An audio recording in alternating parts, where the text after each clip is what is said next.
ദൈവത്തിന് സ്തോത്രം. കടന്നു എല്ലാവരും ഓർത്ത് ദൈവത്തെ സ്തുതിക്കുന്നു. ജോസിൻ്റെ സങ്കീർത്തനത്തിൻ്റെ ഒരു റിവ്യൂ അല്ല, എന്നാൽ അതിനകത്തുള്ള ഒരു അനുഭവം പറയണമെന്ന് എനിക്ക് ആഗ്രഹമുണ്ട്. മറ്റൊരാളുടെ പ്രസംഗത്തെ കൂട്ടിച്ചേർക്കുന്ന എനിക്കിഷ്ടമല്ല, എന്നാലും ഒരു നല്ലൊരു അനുഭവം. ചിലപ്പോൾ എനിക്കറിയത്തില്ല നിങ്ങൾക്ക് നല്ല അനുഭവം ആകുമെന്നൊന്നും എനിക്കറിയത്തില്ല, പക്ഷെ എനിക്ക് ഭയങ്കര നല്ല അനുഭവമായിട്ട് തോന്നി. പുറപ്പാട് പുസ്തകം 33:17 മുതലുള്ള ആ വാക്യങ്ങൾ, ആ അധ്യായം തീരുന്നവരെന്ന് വായിക്കും. യഹോവ മോശെയോട്, നീ പറഞ്ഞ ഈ വാക്കുപോലെ ഞാൻ ചെയ്യും. എനിക്ക് നിന്നോട് കൃപ തോന്നിയിരിക്കുന്നു, ഞാൻ നിന്നെ അടുത്തറിഞ്ഞുമിരിക്കുന്നു എന്ന് അരുളി ചെയ്തു. അപ്പോൾ അവൻ, നിന്റെ തേജസ് എനിക്ക് കാണിച്ചു തരണമേ എന്നപേക്ഷിച്ചു. അതിനവൻ, ഞാൻ എന്റെ മഹിമയൊക്കെയും നിന്റെ മുമ്പാകെ കടക്കുമാറാക്കി യഹോവയുടെ നാമത്തെ നിന്റെ മുമ്പാകെ ഘോഷിക്കും. കൃപ ചെയ്യുവാൻ എനിക്ക് മനസ്സുള്ളവനോട് ഞാൻ കൃപ ചെയ്യും, കരുണ കാണിപ്പാൻ എനിക്ക് മനസ്സുള്ളവന് ഞാൻ കരുണ കാണിക്കും എന്നരുളി ചെയ്തു. നിനക്ക് എന്റെ മുഖം കാണുവാൻ കഴിയുകയില്ല, ഒരു മനുഷ്യനും എന്നെ കണ്ട് ജീവനോടെ ഇരിക്കുകയില്ല എന്നും അവൻ കൽപ്പിച്ചു. ഇതാ, എന്റെ അടുത്തൊരു സ്ഥലമുണ്ട്, അവിടെ ആ പാറമേൽ നീ നിൽക്കണം. എന്റെ തേജസ് കടന്നു പോകുമ്പോൾ ഞാൻ നിന്നെ പാറയുടെ ഒരു കുളപ്പിലാക്കി, ഞാൻ കടന്നു പോകുമ്പോഴും എന്റെ കൈകൊണ്ട് നിന്നെ മറയ്ക്കും. പിന്നെ എന്റെ കൈ നിൽക്കും, നീ എന്റെ പിൻഭാഗം കാണും, എന്റെ മുഖമോ കാണാവതല്ല എന്നും യഹോവ അരുളി ചെയ്തു. മതി, കഴിഞ്ഞല്ലോ. ഇതിനകത്ത് ഒറ്റ വാചകം പറഞ്ഞാൽ നിങ്ങൾക്ക് സംഗതി കാട്ടും. ജോസഫ് പറഞ്ഞു വന്ന കാര്യങ്ങൾ എനിക്ക് മനസ്സിലായല്ലോ. കാര്യം ദൈവം തൻ്റെ ദർശനം മോശയ്ക്ക് എങ്ങനെ അനുവദിച്ചു എന്നുള്ളതാണ് പറഞ്ഞു വന്നത്. അതാണ് ഈ വാചനഭാഗത്തിൽ പറഞ്ഞേക്കുന്നത്. മോശ പിൻഭാഗം കണ്ടു എന്ന് നമ്മൾ മനസ്സിലാക്കി. എന്നെ സന്തോഷിപ്പിച്ചൊരു വസ്തുത, അവരെ അനുഗമിച്ച പാറ, അതിൻ്റെ ഇടവിൽ ഇറങ്ങി നിന്നിട്ടാണ് യേശു എന്ത് ചെയ്തത്? വചനത്തിൻ്റെ ആ പ്രമാണത്തിന് ഒരു മാറ്റവും ഇല്ലാതെ ആ ഒരു ചെറിയ സ്ഥലത്ത് പോലും ദൈവം വെച്ചേക്കുന്നുണ്ട്. നമ്മൾ ആരുടെ മറവിൽ നിന്നാണ് ക്രിസ്തുവിൻ്റെ ദൈവത്തിൻ്റെ അടുത്തേക്ക് ചെല്ലുന്നത്? ക്രിസ്തുവിൻ്റെ മറവില്ല. അവരെ അനുഗമിച്ച പാറ ക്രിസ്തുവായിരുന്നു. അതിൻ്റെ ഇടയിലോട്ട് നിർത്തി സത്യം പറഞ്ഞാൽ കോരിത്തെരിച്ചു പോയി. അത് ചിന്തയിൽ വന്നു. ദൈവത്തിന് സ്തോത്രം. എഫെസ്യ ലേഖനം 3:16 വായിക്കും.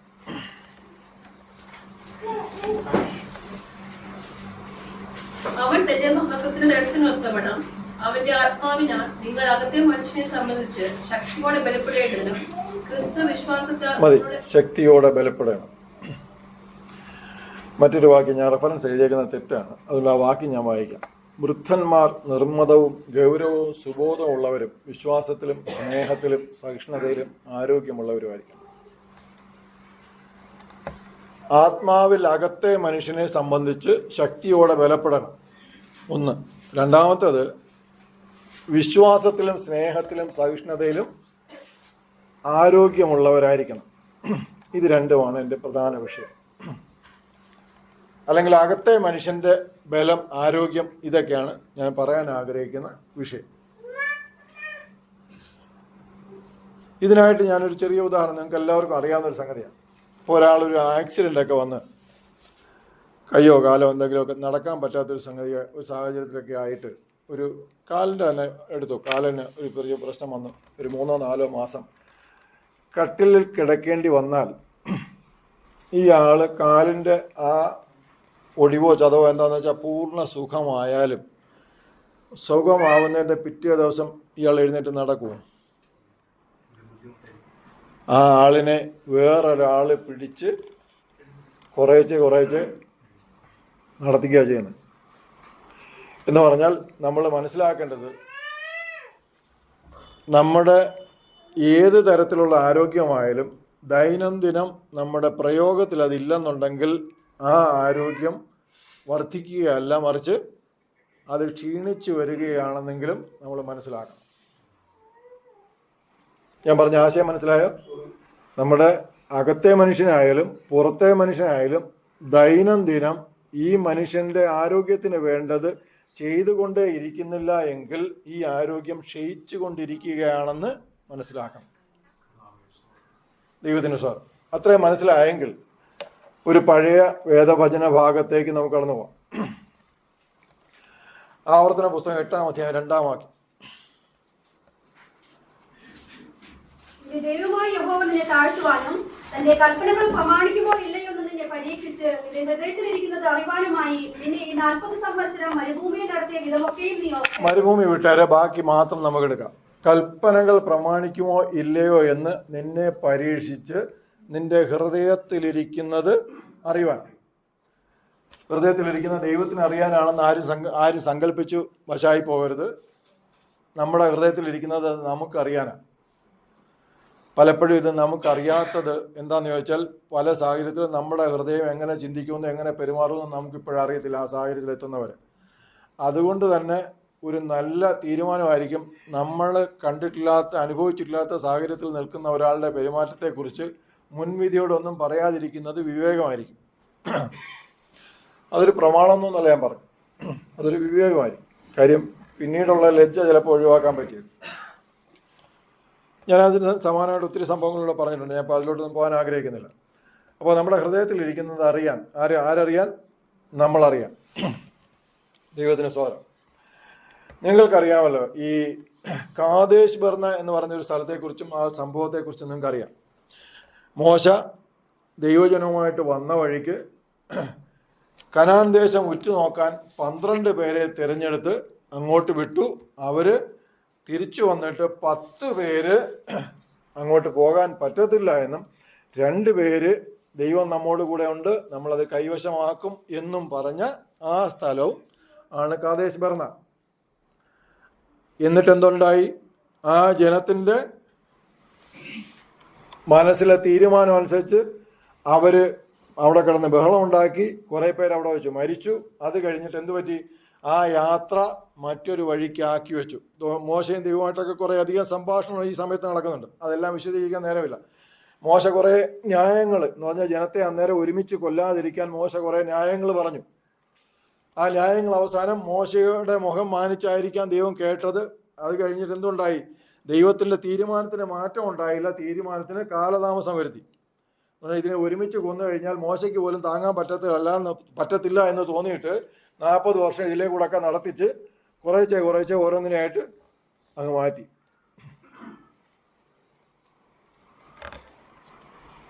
ആ ഒരു ഞാനൊരല്പം ഭാഗം ഊഹിച്ചിട്ടുണ്ട് അതിനകത്ത്, വചനഭാഗത്ത് നിന്ന് മാറി. മനസ്സിലാക്കണം അല്ലേ? മോശയ്ക്ക് വിഷമം ഉണ്ടാകുമെന്ന് വിചാരിച്ച് നടത്തിച്ചു എന്ന് പറഞ്ഞാൽ ശരിയാണ്. മറ്റേ ഭാഗം എൻ്റെ ചിന്തയിൽ നിന്ന് വന്നു.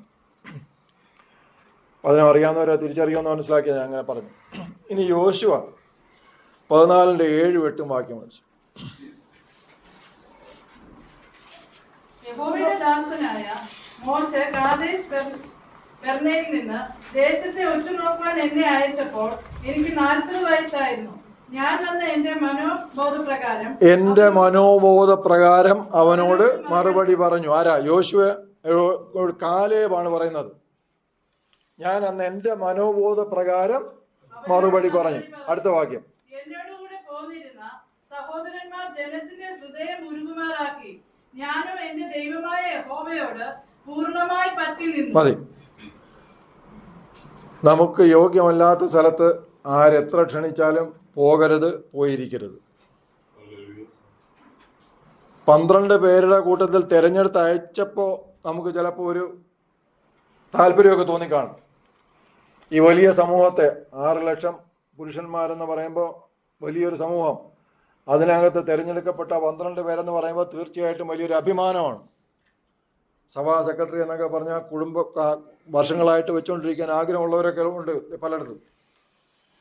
പല ദൈവദാസന്മാർക്കും അത് നിർബന്ധമായിട്ട് മാനിക്കേണ്ടി വരുന്ന സാഹചര്യങ്ങളൊക്കെ ഉണ്ട്. പക്ഷേ ഞാനൊരു കാര്യം പറയാം, ദൈവസന്നിധിയിൽ നമുക്ക് യോഗ്യമല്ല എന്ന് തോന്നുന്ന ഒരു സ്ഥലത്തും നമ്മൾ ഒരിക്കലും നിൽക്കരുത്.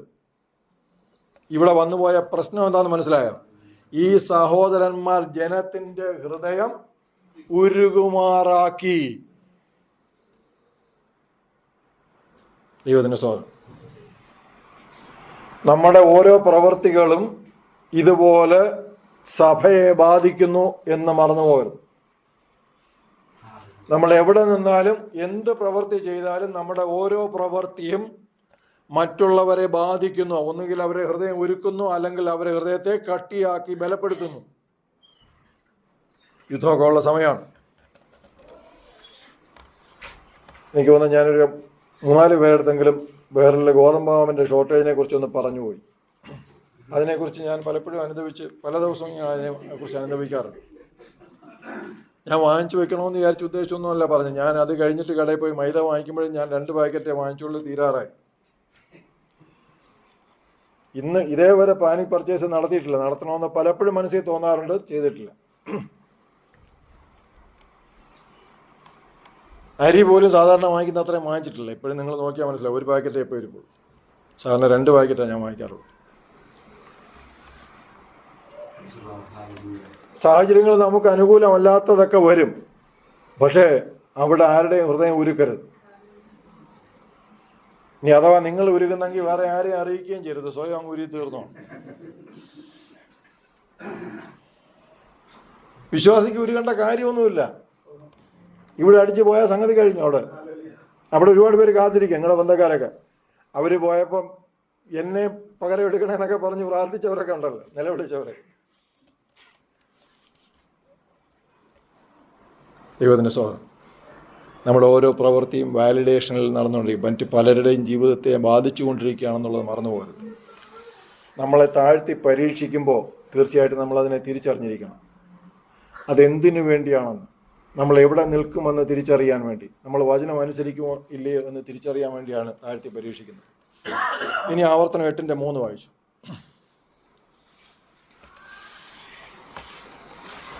അവൻ നിന്നെ താഴ്ത്തുകയും നിന്നെ വിശുദ്ധിക്കുകയും മനുഷ്യൻ അപൂർണ്ണ മാത്രമല്ല യഹോവയുടെ വായിൽ നിന്ന് പുറപ്പെടുന്ന സകല വചനം കൊണ്ട് ജീവിക്കുന്നതെന്ന് നിന്നെ ഗ്രഹിപ്പിക്കേണ്ടതിനെ നീയും നിന്റെ പിതാക്കന്മാരും അറിഞ്ഞിട്ടില്ലാത്ത മന്ന കൊണ്ട് നിന്നെ പോഷിപ്പിക്കുകയും ചെയ്തു. മതി. ദൈവത്തിന് സ്തോത്രം. എന്തിനു വേണ്ടിയാ മന്ന കൊണ്ട് പോഷിപ്പിച്ചേ? പലപ്പോഴും പോഷിപ്പിച്ചത് ദൈവത്തിൻ്റെ വായിൽ നിന്ന് വരുന്ന വചനം കൊണ്ട് നമ്മൾ ജീവിക്കുന്നു എന്ന് അറിയാൻ വേണ്ടിയാണ്. ഇപ്പോഴും മന്നയുടെ രുചിയേ ഉള്ളോ അതോ അതിന് മുകളിൽ നിൽക്കുന്ന ദൈവത്തിൻ്റെ വചനത്തിൻ്റെ രുചി ഉള്ളിലുണ്ടോ? മന്ന ഇല്ലെങ്കിലും വചനം ഉണ്ടെങ്കിൽ ജീവിക്കും. ഇത് ബോധ്യമുണ്ടോ ഇപ്പോഴും? അതിനെക്കുറിച്ചാണ് നമ്മൾ ഇന്ന് കുറച്ചു മുമ്പേ കേട്ടത്. ഈ വചനം പഴയത് നമ്മൾ ഒത്തിരി അനുഭവത്തിൽ കൂടെ കടന്നു പോയപ്പോൾ നമ്മോട് സംസാരിച്ച വചനമുണ്ട്. ആ വചനം നമ്മളെ ബലപ്പെടുത്തണമെങ്കിൽ നമുക്ക് എന്തോ വേണം?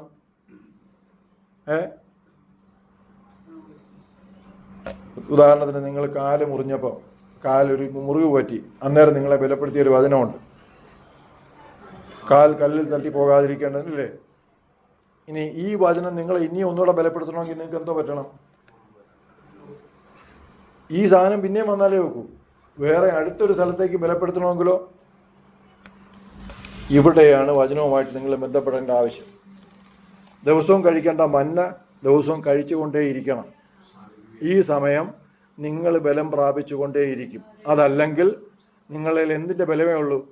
ആദ്യത്തെ കാൽ കല്ലിൽ തട്ടിപ്പോകാതിരിക്കേണ്ടതിൻ്റെ ബലം മാത്രമേ ഇപ്പോഴും ഉള്ളൂ.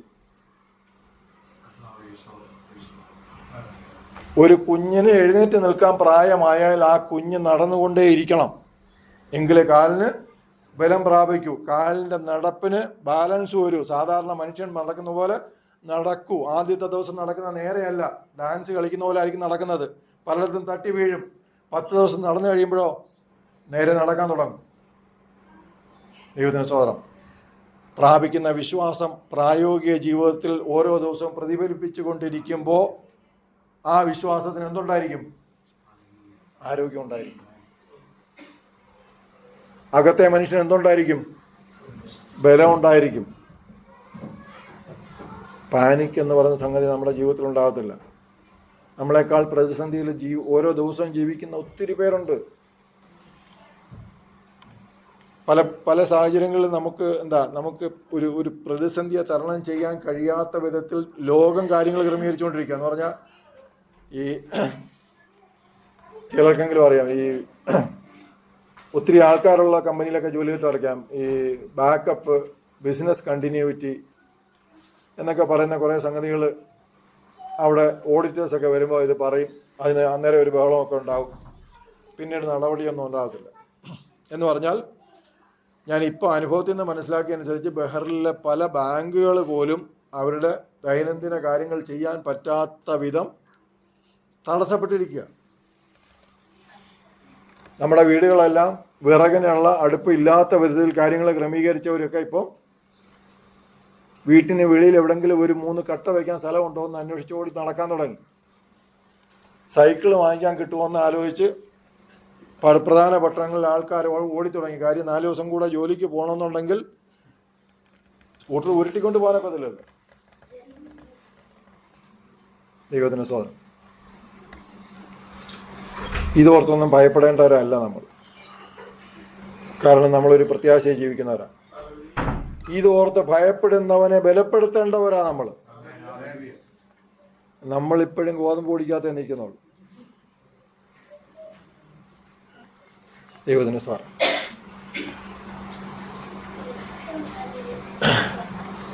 രാജാക്കന്മാരുടെ പുസ്തകത്തിൽ പറഞ്ഞേക്കുന്നൊരു വാക്യം ഞാൻ വായിക്കാം.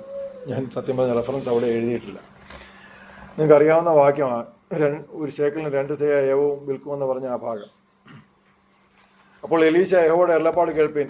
നാളെ ഈ നേരത്തെ ശമരിയുടെ പടിവാതിൽക്കൽ ശേക്കലിന് 1 സെയ ഗോതമ്പുമാവും ശേക്കലിന് 2 സെയ യവവും വിൽക്കും എന്ന് യഹോവ അരുളി ചെയ്യുന്നെന്ന് പറഞ്ഞു. രാജാവിന് കൈത്താങ്ങൾ കൊടുക്കുന്ന അമ്പടി നായകൻ ദൈവപുരുഷനോട്, യഹോവ ആകാശത്തിൽ കിളിവാതിലുകൾ ഉണ്ടാക്കിയാലും ഈ കാര്യം സാധിക്കുമോ എന്ന് പറഞ്ഞു. ബാക്കി പറഞ്ഞ നിങ്ങൾക്കറിയാം. നമ്മളൊരു കാര്യം മനസ്സിലാക്കണം. നമ്മൾ ദൈവസന്നിധി നിൽക്കുമ്പോൾ ക്രിസ്തുവിൻ്റെ മറവിൽ അപ്പുറത്ത് സർവശക്തനായ ദൈവമുണ്ട്. മോശയെക്കുറിച്ച് നമുക്ക് ഏറ്റവും ബഹുമാനമുള്ള മനുഷ്യനാണ്. വേദപുസ്തകത്തിലെ ഏറ്റവും ശക്തമായ ഭാഷയിൽ അനേകം ദൈവികമായ തെളിവുകൾ ശേഷിപ്പിച്ചുകൊണ്ട് 5 പുസ്തകങ്ങൾ എന്ന് പറയുന്ന പഞ്ചഗ്രന്ഥം, ഒറ്റ പുസ്തകമായിരുന്നു, അത് 5 ആക്കിയതാണ്. ആ പുസ്തകം നമുക്ക് എഴുതി തന്ന വ്യക്തിയെ ദൈവം എനിക്ക് ദൈവത്തെ ഒന്ന് കാണണമെന്ന് പറഞ്ഞപ്പോൾ ചെയ്തത് എന്താ നമുക്കറിയാം. എങ്ങനെ കണ്ടേ? ക്രിസ്തുവിൻ്റെ മറവിൽ നിർത്തി ആ മോശയെ കാണിച്ചത്. ആ മോശയ്ക്ക് അതിനുള്ള യോഗ്യത ഉണ്ടെങ്കിൽ നമ്മൾ പോട്ടെ, നിങ്ങളെ കൂട്ടുന്നില്ല, ഞാൻ എന്തായാലും മോശയുടെ ഒത്തിരി ദൂരെ നിൽക്കും. ഈ കാര്യം അതിനുള്ളതേ ഉള്ളൂ. എൻ്റെ മറവിൽ ക്രിസ്തു ഉറപ്പായിട്ടും ഉണ്ടെന്ന് ഉറപ്പ് വരുത്തിയിട്ട് ഞാൻ മുമ്പോട്ട് പോകാനൊക്കും. ഇത് നമ്മൾ ഉറപ്പിച്ചോണം. ഒരു വാക്ക് ദൈവസന്നിധിയിൽ പറയുമ്പോൾ നമ്മൾ ഉറപ്പിച്ചോണം. പറയുന്നത് ദൈവത്തിന് ഇഷ്ടപ്പെട്ടതാണ് പറയുന്നത്. വെറുതെ ഒരു വാക്ക് പറഞ്ഞ് ആവശ്യമില്ലാത്തത് അടി വാങ്ങിക്കരുത്. ഇനി ദൈവസന്നിധി എന്ന് പറയുമ്പോൾ നിങ്ങൾക്ക് ഇവിടെ വരുമ്പോഴല്ല ദൈവസന്നിധി, നിങ്ങൾ പോകുന്ന വഴി മുഴുവൻ ദൈവസന്നിധിയാണ്. സംശയമുണ്ടോ? ഇല്ല. നിങ്ങൾ ഇടപെടുന്ന എല്ലാ മേഖലയും ദൈവസന്നിധിയാണ്. ദൈവം കൂടെ വസിക്കാത്ത ഒരു കാലം പണ്ടുണ്ടായിരുന്നു. അന്ന് ദൈവം പ്രതീകാത്മകമായിട്ട് അവർക്കൊരു ആലയം കൊടുത്തിട്ട് പറഞ്ഞു, ഞാൻ ഇവിടെ മാത്രമേ വസിക്കൂ, അവരുടെ കൂടെ ദൈവമില്ല. പക്ഷെ ഇന്ന് നമ്മൾ ഓരോരുത്തരും പരിശുദ്ധാത്മാവ് ഉള്ളിൽ വസിക്കുന്നവരായിട്ട് ഒരു ദൂതന്റെ അകമ്പടിയോടെ യാത്ര ചെയ്യുന്നവരാണ്. നമ്മുടെ ഓരോ വാക്കും ദൈവസന്നിധിയിൽ തന്നെ നടക്കുന്നു എന്നുള്ള ചിന്ത നമുക്കുണ്ടായിരിക്കണം. ആ വാക്ക് അനേകരെ ബാധിക്കുന്നതാണെന്ന് മനസ്സിലാക്കിക്കൊള്ളണം. ദൈവത്തിന് സ്വാഗതം. ആ വാക്ക് നമ്മുടെ ഭാവിയെ ബാധിക്കുന്നതാണെന്ന് മനസ്സിലാക്കിക്കൊള്ളണം. ദൈവം സകല ജാതികളെയും വിറപ്പിച്ച് 40 ദിവസത്തോളം നടത്തി അവിടെ കൊണ്ടുവന്നതിന് ശേഷം കാദേശ് ബർന്നയിൽ എത്തിക്കഴിഞ്ഞപ്പോൾ അവർ പറയുകയാണ്, നമുക്കിതിനപ്പുറത്തേക്ക് പോകാൻ കഴിയില്ല. നമ്മൾ അവരുടെ മുമ്പിൽ എന്തോ പോലെയാ. ദൈവത്തിന് സ്തോത്രം. നമ്മുടെ ഒരു പച്ചക്കുതിരയുടെ സൈസൊക്കെ വരത്തുള്ളൂ. വലിയൊരു പച്ചക്കുതിരയുടെ സൈസേ ഉള്ളൂ. ഒരു വലിയ നല്ല വെട്ടുകൾ. ഇതെങ്ങനെ അവർ ആഹാരമായി കഴിച്ചു എന്ന് എനിക്കിപ്പോഴും അറിയത്തില്ല.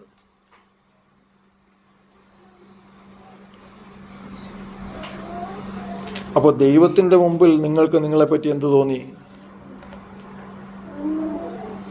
അവരുടെ ദൈവത്തിൻ്റെ ഒരു സൃഷ്ടിയെ കണ്ടപ്പോൾ അവരുടെ മുമ്പിൽ നിങ്ങൾ വെട്ടുകിളിയായി. അവനെയും നിന്നെയും സൃഷ്ടിച്ച ദൈവത്തിൻ്റെ മുമ്പിൽ നിനക്ക് എന്ത് തോന്നുന്നു? നിന്നെപ്പറ്റി ഈ ദൈവം നിന്റെ കൂടെ കൂടാരം അടിച്ച് വസിക്കുന്നതിനെ കുറിച്ച് എന്ത് തോന്നുന്നു? ഇപ്പോഴും തോന്നുന്നുണ്ടോ അവൻ്റെ മുമ്പിൽ നീ വെട്ടുകിളിയാണ്? ആയിക്കോട്ടെ, നീ വെട്ടുകിളിയോ ഈച്ച ആയിക്കോട്ടെ, എന്നാൽ അവനെ സൃഷ്ടിച്ച ഒരാൾ നിന്റെ കുത്തെടുത്തിരിക്കൂലേ?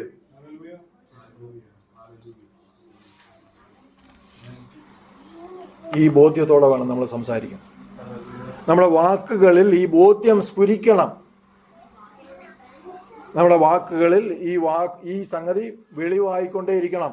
എൻ്റെ കൂടെ ആര് വസിക്കുന്നു? പരിശുദ്ധാത്മാവ് എന്നിൽ വസിക്കുന്നു, എൻ്റെ ദൈവം ഏത് സമയത്തും ആ സാന്നിധ്യമായി എന്നോടൊപ്പം ഉണ്ടെന്നുള്ള ബോധ്യം നമ്മുടെ വാക്കുകളിൽ വന്നുകൊണ്ടേയിരിക്കണം. ദൈവത്തിന് സ്തോത്രം. ഇനി യഹോവയെ ചോദ്യം ചെയ്തവരൊക്കെ വേറെയുണ്ട് കേട്ടോ. ഞാൻ സന്ദർഭവശാൽ വേണമെങ്കിലൊന്ന് പറയാം. മോശ ആദ്യം ചെന്ന് ഫറവോനോട് പറഞ്ഞു, യഹോവ പറഞ്ഞു ആരാധിക്കാൻ ജനത്തെ വിട്ടയക്കണമെന്ന്. ഫറവോൻ പറഞ്ഞ മറുപടി അറിയാം. ഞാൻ ഈ പറയുന്ന കേൾക്കാൻ അവൻ്റെ ചോദ്യം ന്യായമാണ്, പക്ഷേ അസ്ഥാനത്തായിപ്പോയി. കാര്യം സകല അന്യായവും ചെയ്തേച്ച് നിൽക്കുകയാണ്. അല്ലെങ്കിൽ കുഴപ്പമില്ലായിരുന്നു. അതിഥികളായി വിളിച്ച് പാർപ്പിച്ച ജനത്തെ മുഴുവൻ അടിമകളാക്കി കൂലിയും കൊടുക്കാതെ ജോലി ചെയ്യിച്ചേച്ച് നിന്നുകൊണ്ടാണ് പറയുന്നത് യഹോവ ആര്. അങ്ങനെ ചോദിച്ച എല്ലാവരും ഒന്നും പെട്ടിട്ടൊന്നുമില്ല. അനീതിയോടെ പ്രവർത്തിക്കുമെന്ന് ചോദിച്ചപ്പോൾ ഇല്ല, അതുകൊണ്ടാണ് എന്നോട് പറഞ്ഞത്, അവൻ്റെ ഭാര്യയെ വിട്ടുകൊടുക്കാൻ പറഞ്ഞത് എന്ന് പറഞ്ഞ സംഭവം നിങ്ങൾക്കറിയാം. ചോദ്യമാണ് ചോദിച്ചത്, കുഴപ്പമൊന്നും സംഭവിച്ചില്ല. കാര്യം അവൻ നീതിയോടെ കാര്യങ്ങൾ ചെയ്തതുകൊണ്ടാണ് ചോദിക്കാൻ ന്യായം ഉണ്ടായിരുന്നു അവൻ്റെ ഭാഗത്ത്. പക്ഷെ ന്യായമില്ലാത്തവൻ ചോദിച്ചപ്പോൾ എന്താ പറഞ്ഞേ? ഒന്നും പറഞ്ഞില്ല. അവൻ കണ്ടു പഠിച്ചു യഹോവ ആരാണ്. മനുഷ്യന്റെയും മൃഗത്തിന്റെയും ആദ്യജാതൻ മുഴുവൻ മരിച്ചു തീർന്നപ്പോൾ അവന് മനസ്സിലായി ഇത് ആണ് യഹോവ. ദൈവത്തിന് സ്തോത്രം. ദൈവത്തെ അറിയുമ്പോൾ കുറിച്ചു വച്ചേക്കണം.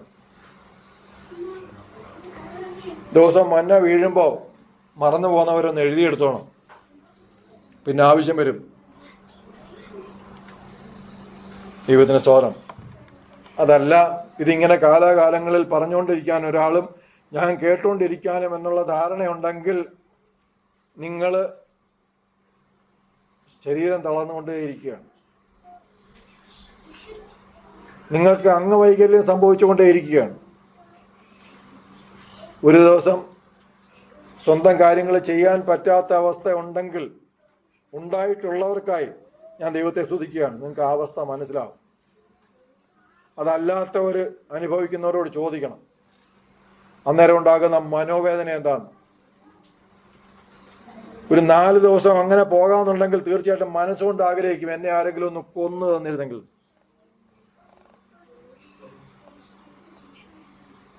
അങ്ങനെയാണെങ്കിൽ അകത്തെ മനുഷ്യൻ ഓരോ ദിവസവും മരിച്ചുകൊണ്ടിരിക്കുന്ന നമ്മളെ കാണുമ്പോൾ ദൈവത്തിന് എന്തായിരിക്കും തോന്നുക? ദൈവത്തിന് സ്തോത്രം. വേണ്ട പോഷകങ്ങൾ ആവശ്യമായ സമയത്തെല്ലാം നമുക്ക് തന്നുകൊണ്ടേയിരിക്കുക. താഴ്ത്തി പരീക്ഷിച്ചുകൊണ്ടിരിക്കുന്നു, അകത്തുള്ളത് വെളിപ്പെടുത്തിക്കൊണ്ടേയിരിക്കുന്നു. തിരിച്ചറിവ് വേണം, നാളെ മറന്നു പോകരുത്. ഇനി താഴ്ത്തിയുള്ള പരീക്ഷയിൽ നമുക്ക് സംഭവിക്കാതിരിക്കാൻ വേണ്ടി ഒരു വാക്യം കൂടെ വായിച്ച് ഞാൻ അവസാനിപ്പിക്കും. 8:16 ആവർത്തനം.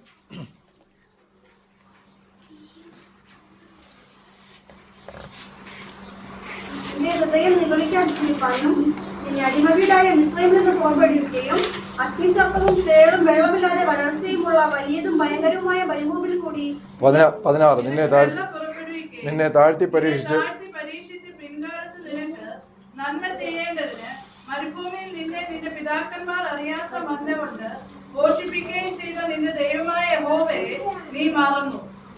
എന്റെ ശക്തിയും എന്റെ കൈയുടെ ബലവും ഈ സമ്പത്തുണ്ടാക്കിയെന്ന് നിന്റെ ഹൃദയത്തിൽ പറയാതിരിക്കാനും സൂക്ഷിച്ചുകൊള്ളേണം.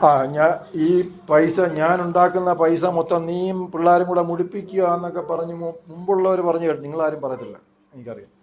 മുമ്പുള്ളവരൊക്കെ പറഞ്ഞു കേട്ടിട്ടില്ലേ? കേട്ടിട്ടില്ലേ? കേട്ടിട്ടില്ല? ഉണ്ട്, കേട്ടിട്ടുണ്ട്. നമ്മളാരും പറയത്തില്ല, പക്ഷേ എന്നാലും പോരാ. അങ്ങനെയാണോ വായിച്ചേ? അവസാന ഭാഗം ഒന്ന് വായിച്ചേ. സമ്പത്തുണ്ടാക്കി കഴിഞ്ഞിട്ടുള്ളത് വായിച്ചാൽ മതി. എന്റെ ശക്തിയും എന്റെ കൈയുടെ ബലവും ഈ സമ്പത്തുണ്ടാക്കിയെന്ന് നിന്റെ ഹൃദയത്തിൽ പറയാതിരിക്കാനും സൂക്ഷിച്ചുകൊള്ളണം. ഹൃദയത്തിൽ പറയാതിരിക്കാൻ നമ്മൾ അത്യാവശ്യം വന്ന 4 പേരോടും പറയും.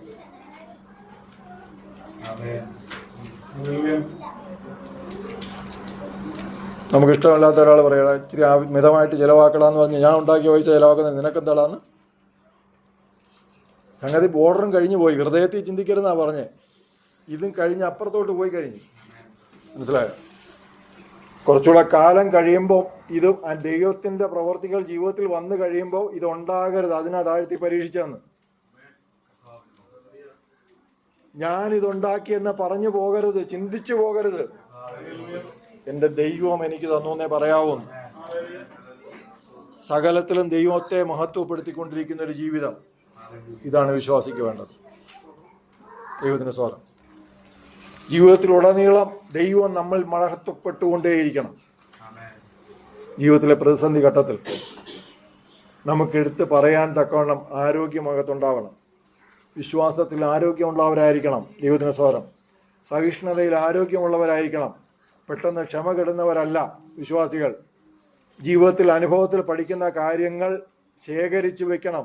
ആരോഗ്യത്തിൽ ദിവസവും അത് മനനം ചെയ്തുകൊണ്ടിരിക്കുമ്പോൾ എന്ത് സംഭവിക്കും? നമ്മുടെ ഉള്ളിൽ ആരോഗ്യം വർദ്ധിച്ചുകൊണ്ടേയിരിക്കും. അത് പ്രായോഗികമായി ഉപയോഗിച്ചുകൊണ്ടേയിരിക്കുമ്പോൾ നമ്മുടെ അകത്തെ വിശ്വാസം വർദ്ധിച്ചുകൊണ്ടേയിരിക്കും. അകത്തെ മനുഷ്യൻ ബലപ്പെട്ടുകൊണ്ടേയിരിക്കും. അകത്തെ മനുഷ്യന് ചികിത്സ ചെയ്യാൻ പറയുമ്പോൾ ചെന്ന് ഡമ്പൽ വാങ്ങിച്ചാൽ നടക്കത്തില്ല. ഡമ്പൽ വാങ്ങിക്കുന്നത് തെറ്റൊന്നുമല്ല, തീർച്ചയായിട്ടും. കായികാഭ്യാസം അല്പം പ്രയോജനമുള്ള അത്രയെന്നാണ് ഞാൻ വായിക്കുന്നത്. അല്പ പ്രയോജനമൊന്നും വായിക്കത്തില്ല.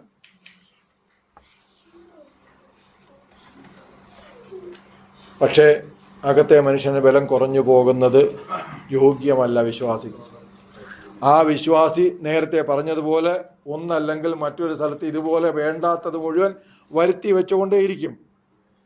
നാട്ടുകാർ നോക്കും, പ്രത്യേകിച്ചൊന്നും സംഭവിക്കത്തില്ല. ദൈവജനത്തിൻ്റെ കൂടെ യാത്ര ചെയ്യുന്നു, ദിവസവും പാട്ടുണ്ട്, പ്രാർത്ഥനയുണ്ട്, എല്ലാം ഉണ്ട്, ദൈവാരാധനയുണ്ട്, യാഗമുണ്ട്, ഉത്സവമുണ്ട്. പക്ഷേ എവിടെത്തിയില്ല? കനാനിലെത്തിയില്ല. ആദ്യത്തെ വർഷം മരിച്ചവനും 39ാമത്തെ വർഷം മരിച്ചവനും ഫലം എന്താണ്? ഒന്ന് തന്നെയാണ്. ഞാൻ 38 വർഷം യാത്ര ചെയ്തു എന്ന് പറഞ്ഞിട്ട് ഒരു ഫലം ഉണ്ടായില്ല. കനാൻ ദേശം കണ്ടില്ലയോ? ലക്ഷ്യം നിറവേറിയില്ല. ലക്ഷ്യം വെച്ചിടത്ത് നമ്മൾ എത്തിയിരിക്കണം. ദൈവത്തിന് സ്തോത്രം. ദൈവം നമ്മളെ വിളിച്ചിറക്കിയത് ഒരു ലക്ഷ്യത്തിന് വേണ്ടിയാണ്. ദൈവത്തിന് സ്തോത്രം. ഈ ദൈവത്തെക്കുറിച്ചുള്ള മഹത്വം നമ്മിലൂടെയാണ് പുറത്തേക്ക് പോകേണ്ടത്. ദൈവത്തിന് സ്തോത്രം. ദൈവം നമ്മെ പരിപാലിച്ച വഴികളുണ്ട്. ആ വഴികളിലൂടെ പോയാൽ ആർക്കും ദൈവത്തിൻ്റെ അനുഗ്രഹം പ്രാപിക്കാനോ ദൈവത്തിൻ്റെ പരിപാലനം അനുഭവിക്കാനോ കഴിയും. തീർച്ചയായിട്ടും ഈ വഴിയിലൂടെയാണ് നമ്മളെ നടത്തിവിട്ടേക്കുന്നത്. നമ്മളെ താഴ്ത്തി പരീക്ഷിച്ചത് അതിനു വേണ്ടിയാണ്. നമ്മളെ ഓരോ അനുഭവത്തിലൂടെ കടത്തിക്കൊണ്ട് പോയപ്പോൾ നമ്മുടെ ഹൃദയത്തിലുണ്ടായ ചിന്താഗതികളുണ്ട്, അത് മറന്നു പോകരുത്. ദൈവത്തിന് സ്തോത്രം. ഈ ഓർമ്മ ദിവസവും നമ്മൾ പുതുക്കിക്കൊണ്ടേയിരിക്കണം. എങ്കിൽ മാത്രമേ ദൈവം ആഗ്രഹിക്കുന്ന സ്ഥലത്ത് നിൽക്കാൻ പറ്റൂ. ദൈവം ആഗ്രഹിക്കുന്ന വാക്കുകൾ നമ്മുടെ ഉള്ളിൽ നിന്ന് പറയാൻ പറ്റൂ. ഇല്ലെങ്കിൽ പൊതുജനത്തിന് ഇഷ്ടപ്പെട്ട കാര്യങ്ങൾ നമ്മൾ പറഞ്ഞു കൂട്ടി കഴിയുമ്പോൾ ജനത്തിൻ്റെ ഉള്ളം ഉരുക്കരുത്. ദൈവത്തിന് സ്തോത്രം. പറയാൻ പറ്റിയില്ലെങ്കിൽ പറയണ്ട, പറയാൻ അറിയത്തില്ലെങ്കിൽ പറയണ്ട, പറയാൻ ഉറപ്പില്ലെങ്കിൽ പറയണ്ട. പക്ഷെ ജനത്തിൻ്റെ ഹൃദയം ഉരുക്കരുത്. ദൈവത്തിന് സ്തോത്രം. നമ്മുടെ ഓരോരുത്തരുടെയും ചിന്തയ്ക്ക് വേണ്ടിയാണ് ഞാൻ ഈ കാര്യം സമർപ്പിക്കുന്നത്. ദൈവത്തിന് സ്തോത്രം. 10 പേര് ചെയ്തത് ശരിയായിരിക്കും എന്നായിരിക്കും അവർ വിചാരിച്ചത്. ലോകപരമായിട്ട് അവർ പറഞ്ഞ ഒരു വാക്കിന് ഒരു തെറ്റുമില്ല. അവർ കണ്ടവരധികായന്മാരാണ്. ഗോലിയാദിനെ കുറിച്ചുള്ള രേഖകൾ നമ്മൾ വായിച്ചിട്ടുണ്ട്. അതിനകത്ത് കൃത്യമായിട്ട് അളവുകൾ വരെ പറഞ്ഞിട്ടുണ്ട്. ഈ അളവിലൊരു മനുഷ്യനെ കണ്ടാൽ തീർച്ചയായിട്ടും നമുക്ക് അവനോട് ഒന്നും പറയാൻ തോന്നത്തില്ല, ചിരിക്കാൻ പോലും തോന്നത്തില്ല. ഭയം കൊണ്ട് നമ്മൾ മാറി നിൽക്കത്തേ ഉള്ളൂ. ഇങ്ങനെയുള്ള മനുഷ്യരെ കണ്ടാൽ നമുക്കും തീർച്ചയായിട്ടും ഭയം ഉണ്ടാവും. പക്ഷേ നമുക്ക് അവിടെ കാണേണ്ടത് നമ്മളൊന്നും ചെയ്യാതെ ഫറവോൻ കടലിനടി പോയത് നമ്മുടെ ചിന്തയിൽ വരണം. നമ്മളൊന്നും ചെയ്യാതെ കടലിൽ വഴി ഉണ്ടായത് നമ്മൾ ഓർമ്മയിൽ വരണം. കടൽ കഴിഞ്ഞ് അപ്പുറത്തെത്തി പാടിയ പാട്ട് ഓർമ്മ വരണം. ദൈവത്തിന് സ്തോത്രം. ഹല്ലേലൂയ. ജീവിതത്തിൻ്റെ പ്രതിസന്ധി ഘട്ടത്തിൽ നമ്മൾ ചെയ്ത പ്രവർത്തികൾ, നമ്മുടെ ചിന്തയിൽ കൂടെ കടന്നുപോയ കാര്യങ്ങൾ, ഇത് ഓരോന്ന് നമ്മുടെ ജീവിതത്തിൽ ഓർമ്മ വന്നുകൊണ്ടേയിരിക്കണം. ഇതാണ് നമ്മുടെ ജീവിതത്തിലെ ബലം. ഇതാണ് വിശ്വാസിയുടെ ആരോഗ്യം. ദൈവത്തിന് സ്തോത്രം. വരും ദിവസങ്ങളിൽ നമ്മുടെ ആരോഗ്യം അനേകരിലേക്ക് എത്തുവാൻ, വിശ്വാസത്തിൻ്റെ ആരോഗ്യം അനേകരിലേക്ക് എത്തുവാൻ ദൈവം സഹായിക്കട്ടെ എന്ന് പറഞ്ഞുകൊണ്ട് ഞാൻ എൻ്റെ വാക്കുകൾ ചുരുക്കുന്നു.